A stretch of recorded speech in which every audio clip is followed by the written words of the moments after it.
Hello YouTube, welcome to my channel. This is my first video. I've been doing wild camping and little adventures for quite some time now, and so I thought I'd join in with everyone else and make some videos of what I get up to. I'm about to leave to go on just a one-nighter on my own out in the New Forest. Before I went, I thought I'd do a quick video and a bit of a review on one of my favourite bits of kit, which is my Trangia 27 Cookset. I've had this for about 6 months, and before that I was just using a single gas burner with the usual pots and things. I'd wanted to get a Trangia burner for some time, and I won some money through work. I won an incentive thing at work, and I got some vouchers, and so I thought I'd treat myself to the Cookset, the Trangia 27 Cookset. I think this is primarily designed for sort of 2 people or extended trips. But to be honest, since I've bought it, I haven't used anything else. It's absolutely brilliant. As you can see, it's quite bulky. That's probably the drawback to it. It weighs just over 800 grams, so it's quite heavy. But once I open it out, you'll actually see you actually get quite a bit of stuff with it.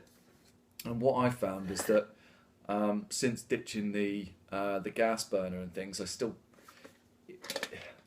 had to have sort of pots, pans, things like that anyway, and it just took up quite a bit of room in the bag in any case, whereas this, it's all sort of compact and self-contained, and yeah, I mean, it's great. It's obviously closed with this zip tie, or this strap, which comes all the way around the bottom. You then take off the lid, which is actually your frying pan, plate, cover on one of the pots while you're cooking. You get pot grip to pick it up so you don't burn your fingers. The particular one that I bought came with a kettle, and it's enough for a decent cup of coffee. Doesn't fit too much water in there, but yeah, I mean, it's enough. It's enough, and I keep, when I'm not using it, I keep the actual Trangia burner on the inside. So there's my kettle. And we have 2 pots that fit in on themselves. They each take about just under a litre of water, I think. So you've got 2 pots. And then you have the sort of like the main sort of framework or body of the actual burner itself. You have the main base, which acts as the wind stop. There's a hole in the bottom here which allows you to tilt the hole towards wind if you need a bit more air to get into the burner, or if it's a particularly windy day, you can turn it around and turn it away and just block out some of the wind. Your Trangia burner just sits on the inside, and then your main windshield just sits in at the top. So you have, quite quickly, a really cool windproof Trangia stove. The thing I like about the stove as well is that you can always see how much fuel you've got left, which that was one of the things that used to annoy me about the gas. I didn't quite know how much I'd have left, and I'd end up taking a spare bottle with me just in case. This you can obviously see, and I top it up. I take one of these, which is the sort of Trangia fuel canister. I think this is the this is the 500 milliliter one. They come in sort of I think 250ml, 500ml. I think you can get the 1 litre ones, and I think you can get some slightly bigger than that.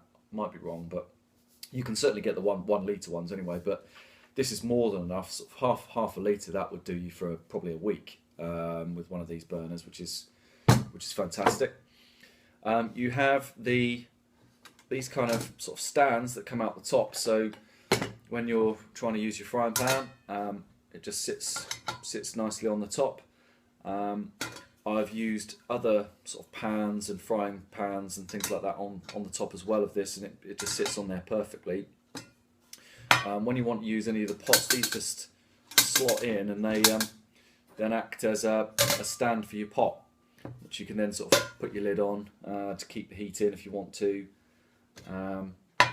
Also, the kettle just sits in there like that as well. And that probably keeps, as I say, it's probably a good sized mug of water, maybe even 2 mugs. And that kettle will boil within about 7-8 minutes. It's pretty quick. It's pretty efficient. You can get these. This is I've just got the full stainless steel kit.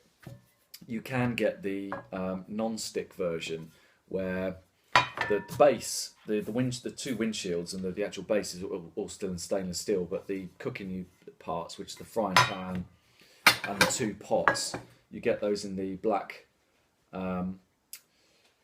non-stick versions. And to be honest, I don't really like the non-stick stuff. Sort of like the coating tends to come off.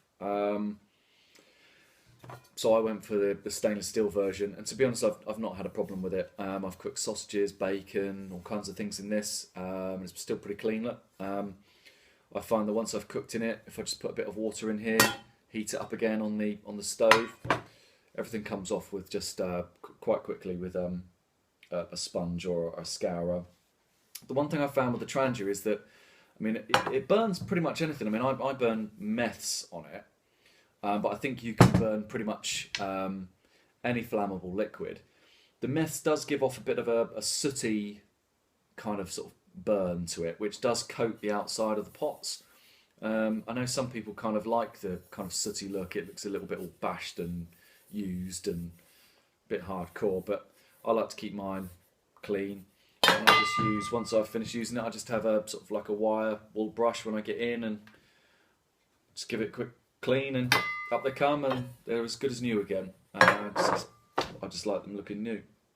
So that's my Trangia. I think the reason I was showing it to you is that it's, apart from my hammock, it probably is my favourite piece of kit.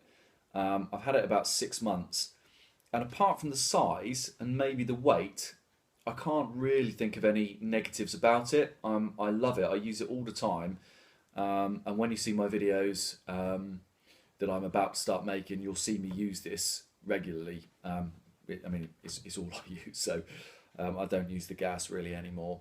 I think if space was really at a premium in your pack, probably the gas stove is well, when it will be smaller, but to be honest, I think I'd somehow always find enough room to fit this in, because I love it. And it's so easy to use. You can use these below freezing as well. So it's been pretty cold recently.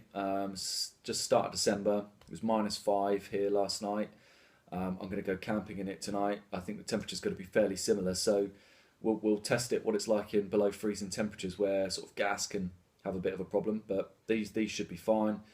And again, there's no sort of real parts in a Trangia burner to break, so it's pretty robust and a bit bulletproof in terms of being able to cook with it. So I love it. You know, let me know what you think of this and whether you've got one and what you think of it. But yeah, I can see myself using this for many years to come. So I hope you like my video. I will be recording my sort of night away that I'm going to have a little bit later on and share that with you. And thanks for watching. Thank you.